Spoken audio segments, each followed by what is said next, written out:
В Южной Якутии прошел турслет, приуроченный к 15-летию создания Нерюнгринского поисково-спасательного отряда.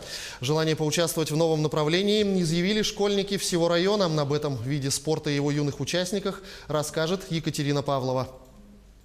Видзал – новое направление, набирающее популярность и в Южной Якутии. Все трассы прокладывают в помещении. Для участников были подготовлены самые популярные и любимые всеми маршруты с препятствиями. Переправа, бабочка-переправа, имитация разрушенного моста, бревна и ром-рукоход. Детям очень нравится тут, и они могут узнать очень много нового. Допустим, вот такой трассы у нас еще не было, где можно подняться и потом спуститься по лучу.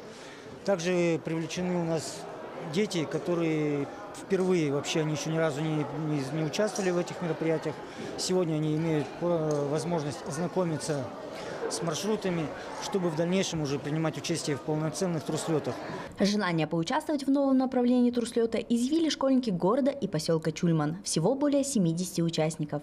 Для Анны Сашниной такие препятствия не в новинку. Школьница начала увлекаться подобным видом спорта и еще с лета. И уже не раз принимала участие в турслетах. Нас пригласили полазить в веревочном парке. И я пошла вместе со всеми и узнала об этой организации. Поначалу было сложно, но потом было легче. В честь 15-летней годовщины Общероссийская общественная организация «Детско-юношеская школа безопасности» презентовала Нерюнгринскому поисково-спасательному отряду новое оборудование для учебного класса, приобретенное за счет средств, полученных от фонда президентских грантов. Мы привезли роботы-тренажеры по первой помощи, роботы-тренажеры 5-го поколения называются. Так? Электронные. Мы привезли средства связи, чтобы обеспечить видеоконференцию в режиме онлайн.